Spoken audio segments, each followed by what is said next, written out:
ప్రియ వీక్షకులందరికీ హృదయపూర్వక వందనాలు. నేను ఇక్కడ పొక్కునూరులో క్రీస్తు యేసు కల్వరి ప్రేమ సువార్త సభలు జరుగుతుంటే మరి ఆత్మీయ తండ్రి సిరిలన్న గారి మందిరం సహవాసం అది. ఆ మీటింగ్స్ కోసం వచ్చాను. ఇక్కడికి వచ్చినప్పుడు చాలా ఆసక్తికరమైన విషయాన్ని గమనించాను. అది మీ అందరితో పంచుకోవాలని చెప్పి ఈ వీడియో పోస్ట్ చేస్తున్నాను. ఇదిగో మీరు చూస్తున్నారు కదా, క్రైస్ట్ జీసస్ మినిస్ట్రీస్ క్రీస్తు యేసు కల్వరి ప్రేమ సువార్త సభలు ఏప్రిల్ 16, 17, 18 తారీఖుల్లో జరుగుతున్నాయి.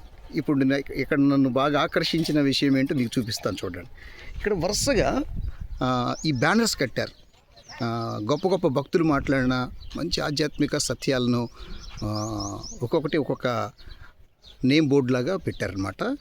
మన మోకాలు నేలను తాకితే మన ఆత్మీయ జీవితం ఆకాశాన్ని తాకుతుంది. గొప్ప భక్తులు విలియం కేరీ గారు చెప్పిన మాట ఇది.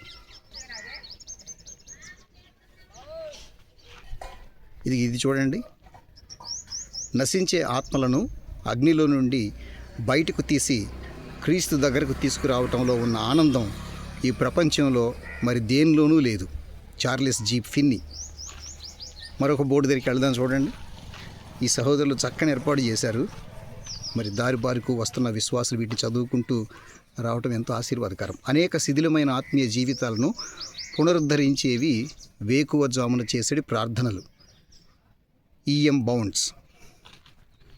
ఇది ఇక్కడ చూడండి, చాలా అద్భుతమైన మాట. పరిశుద్ధత కొరకైన అక్కర్ను గుర్తించుట కంటే మించిన ఉజ్జీవం లేదు.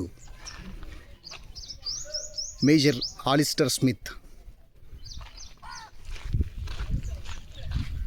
విశ్వాసులైన మీరు కూడా చక్కగా మీ గృహాల్లో ఇలాంటి మాటలు రాసి పెట్టుకుని వీటిని పదే పదే చదువుతుంటే ఎంతో పురికొల్పుగా ఉంటాయి మన ఆత్మకివి.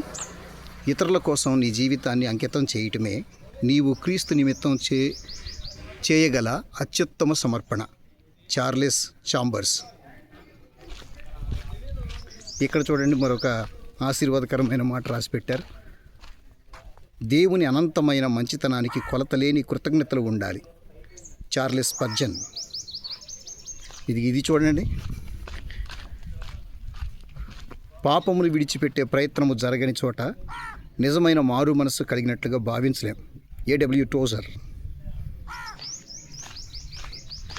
సాధు సుందర్ సింగ్ గారు చెప్పిన మాట ఇక్కడ రాసి పెట్టారు. ప్రార్థన అంటే మన అవసరాల కోసం దేవుణ్ణి అడిగే భారమైన ప్రక్రియ కాదు. ప్రార్థన అంటే దేవుడినే మనం సొంతం చేసుకునే అదృష్టం అని రాసి పెట్టారు.